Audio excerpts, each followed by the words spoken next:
What if every expectation you've ever lived for was just a chain, and the only way to break free was to shatter every illusion you hold dear?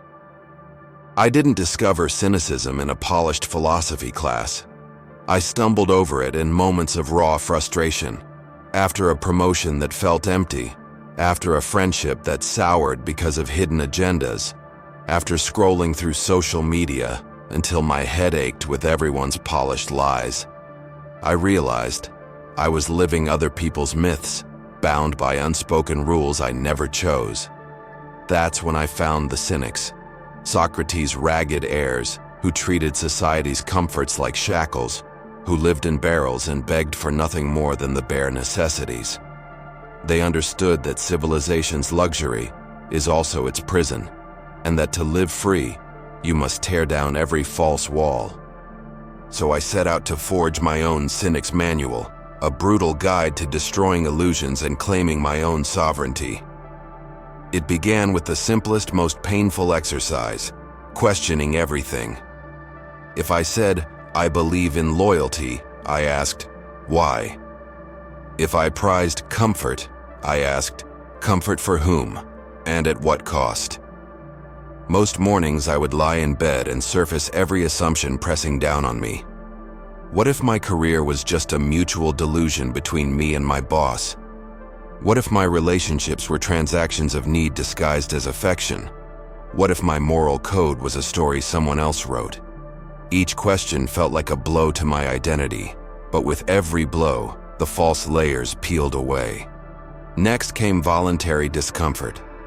Diogenes ate only what his host offered and slept wherever he found shelter. I decided to swap my morning latte for cold water, to walk home instead of catching a ride, to go a day without checking my phone. At first, I felt like I was punishing myself. My body trembled. My mind whined. Why do this? But by evening, I saw the truth. Desire is not destiny. It's a habit you can outgrow.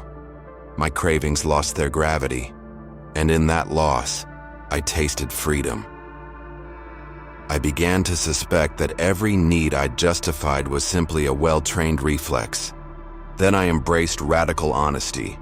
Not the gentle, I feel overlooked honesty we're taught, but the unvarnished, I resent you honesty that cuts like a surgeon's scalpel.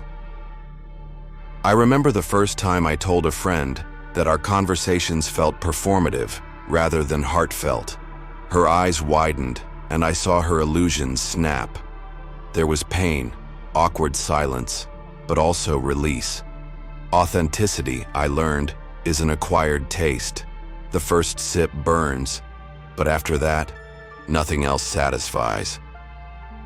In every relationship, I now ask, what unspoken fiction am I maintaining? And do I have the courage to expose it? Cynic training demands dismantling status envy. I watched colleagues scramble for titles, for corner offices, for LinkedIn applause. I refused every invitation to climb that ladder, instead volunteering to work on the janitorial schedule, just to remind myself of the value in every role. It was humiliating at first, to push a mop, to empty a trash can, to be unseen. But in humility, I found dignity. I discovered that worth isn't measured by prestige, but by presence, by showing up fully, whether in a boardroom or a back hallway. One of the most potent Cynic maneuvers is the public parody.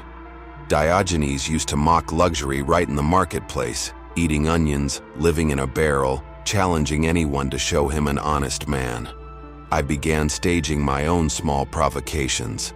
I wrote, "I'm unemployed" on my resume when I already had a job I hated. I wore a business suit to a beach party. I posted a controversial opinion on my feed, not trolling but testing my own detachment from approval. The reactions were electric, gasps, comments, unfollows. But each shockwave taught me that identity is fragile, that people cling to comforting narratives. And I felt my own grip loosen. The Cynic's path also demands deep sobriety, emotional, intellectual, even sensory. I undertook intermittent fasting, seeing how hunger sharpened my focus. I tried digital silence, deleting my social apps for a week and feeling the initial panic dissolve into calm. I limited my reading to classics from antiquity, reading Seneca by candlelight, absorbing the staccato wisdom of a man who counseled emperors yet lived like a hermit. This asceticism wasn't about punishment. It was an experiment in mental clarity. Each deprivation cleared the fog, revealing how little I truly needed. And then came the final, most radical lesson: embrace the absurd. The Cynics laughed at the world's pretense. They saw the theater of religion, politics, and commerce and found it all tragically comical. I began to laugh at my own seriousness. I wrote goofy poems about bureaucracy. I made absurd to-do lists, compliment 3 strangers on their eyebrows. I carried a banana around as a self-worth talisman.